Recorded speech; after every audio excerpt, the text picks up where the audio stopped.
at the time of this episode being recorded, you cannot access this Marcus and Millichap video on their website. Ooh. I had to inspect the element, find the video link, because Jeez. there's a problem. No, it wasn't a security thing. There's some glitch in their website, but I got past the glitch, and I'm delivering you the exclusive content that Marcus and Millichap wants to provide. He only found here. Exactly. Not on Marcus Millichap. Yes. All of courtesy of Marcus Millichap.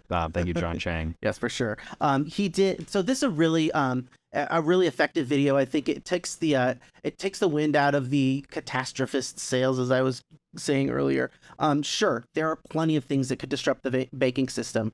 Like we're so vulnerable that a late night texting session among VCs led to the Silicon Valley Bank collapse. So there's lots of things that could spark a crisis because of interest rates making things more vulnerable. But John Chang here shows that there's far less CRE debt associated with regional, medium-sized, those kind of SVB type banks that have been so vulnerable lately. And he really digs into some of the misleading reporting on the issue and saying that, you're going to hear somewhere that the majority of CRE debt is held by banks, or there's a misleading statistic that says that small banks hold nearly 70% of commercial real estate loans. Well, didn't we see that somewhere in one of the articles? Surely it has been. I'm pretty sure we saw that. Anyway, continue. The real figure is no. False. The real fact is that like 63 or some odd percent of debt that's held by banks are hold. So there's lots of different ways that CRE debt is it's built. like a percentage or a percentage type. Yeah. So it is a little disingenuous. 100% of 80% of the time it happens. 80%, 100% of the time. Yeah, exactly. Small banks hold about 67% of the CRE debt held by banks specifically, and the category of bank-held CRE debt is such that ultimately the regional banks hold maybe a third of CRE debt, not like 70, more like half that, maybe even less.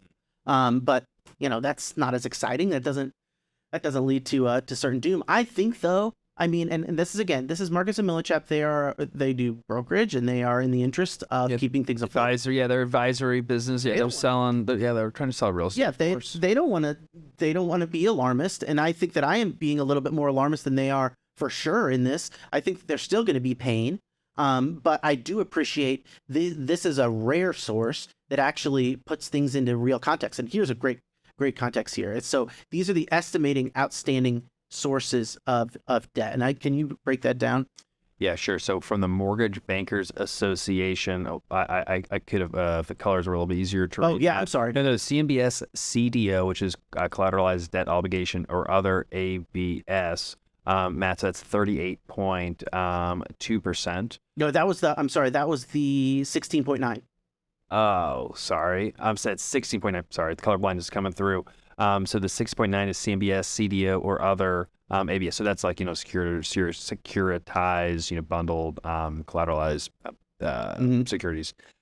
38.2% is banks. Yeah, that's is banks. 20.6% is GSE. So that's like agencies and whatnot. 9.8 is other. Yeah. So it's really, just the banks are really banks are 38. So banks are 38.2, and then. But that's according to the Mortgage Bankers Association. Yeah. So according to TREP, which obviously tracks things a little bit differently, banks are like 50%. Life insurance companies are at like 11.9%. GSEs are 17, and other is 6.7. And so now this is all commercial real estate debt. We're not talking about multifamily. I know that for sure. It's because the agencies are over. They're like 60+%. That's what I was going to say. Yeah. I was very surprised at all commercial mortgages. Okay. All of them. And so between 38 to 50% is banks. Yeah. So I mean that's a nice chunk, but it's not. And that's all banks. It's not 70. It's all banks. So all banks. So really, it is closer to like 20 or 30. But then this 16.9 or Oh, there's a line here. See, this is not colorblind. This I is know. I not can even ADA. work the sign. Spencer, can you figure out the color? There's a line. There's a line there, Matt. Yeah. Sorry. So there's some number, but 16 point. What's it? Life insurance companies, Matt? You tell me. Yeah, 14.4. 14.44. Are these two different colors to you? Yes, vaguely. Vaguely. Yeah. My God. They're in the yellow green. You know, I don't know why colorblindness has not been added to the American Disabilities Act. I know. You know, got to put if I want to put something up on the second floor of a clubhouse, I got to put an elevator in or a ramp.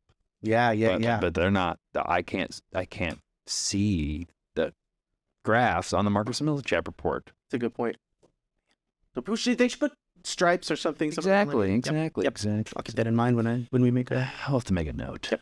Make a note to them. But That's yeah, great. So I think that ultimately the message of this was less about it was kind of reassuring to against the idea of CRE failures kind of being a contagion to banks, or of banks being suddenly like kind of falling, or of systemic. Everyone's systemic risk. Now commercial real estate's going to come next. And John Chang, and I read his LinkedIn post as he released this, and he's like, I saw the statistic, and he's like, that doesn't sound right. Yeah, he's like, I had to dig in and get to the numbers. That's what really very passionate about. And that's what I want to get to the bottom of this. Yeah, I also really appreciated that idea of, like, you see things, and we see things all the time. We saw, you see the things in Wall Street Journal where they're trying to give short shrift to rent growth, and I'm glad that we're kind of here to clarify.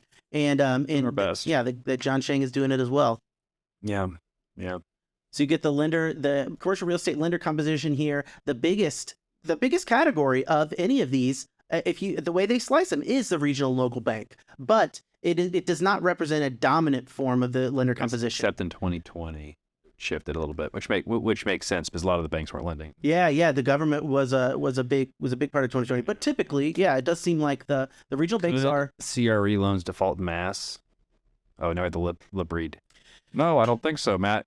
Really, that's a bad John Chang impression. I can do it. Okay, I think you can do it. Okay, I'm gonna hear my John Chang impression. I can't do it. Yeah, he doesn't have. He's got a great voice for this, but it's not like I just can't do it. Just actively convincing and compelling. He's like, well, I'm really smart, and I know a lot about multifamily, and I'm an economist. Yeah. I think I'm just use my voice. That's pretty good. Anyway, Matt. Who would be good, or is it a bad idea to do impersonations of people we want to come on the show? Yeah, I think this is probably pretty close knit. I don't want to step on anyone's toes here, but there are people that I do kind of mythologize in the. I thought about introducing myself as Jay Parsons today. Oh, that'd be great. Yikes. This is very revealing. This section of his video where he talked about the estimates of CRE debt coming due. Some have it at 400 billion. MSCI TREP has it at 448 billion. The Mortgage Bankers Association has it at 728 billion. Oh, there's a little bit of a gap there, I'd say. And it makes me think, like, where are these guys coming up with their conclusions? What kind of data do they have, and what kind of speculations are they making? Because you don't get that amount of variation without some form of opinion, I think, coming into it. They're crunching the numbers and they're making some kinds of expectations, based on something. I can go to the census and go to the Bureau of Labor Statistics for a lot of hard data on things like completions. Not all these loans. Yeah. Originations. Because that's a $400 billion versus 728. That's a big difference. Now, but maybe they are just accounting for things differently, and MSCI just doesn't take into account certain types of. In this is. I would have to assume that the Mortgage Bankers Association aren't making things up, and so they just are aware of more data. Well, and this is some of the the stew that's going into the foggy outlook in the multifamily market. No one knows enough. Exactly, Matt. There's not a probably better example of, like, let's figure it out, and then you see this, and you're like, these are the people that are supposed to know, and they have wildly different. It's not even like it's estimates of CRE debt coming due in 2023. It's like I you're mean, like playing poker. they don't know. You're playing poker. You either have a pair of aces or a pair of sevens. Yeah, and then are you paying attention to what you have or what the rest of the table has Yeah. or the cards in front of you? Yeah, yeah. Or in the ranges, whatever way is range. It's a big range. That's almost not quite double, but still big enough to really highlight the fact that people are taking action or not action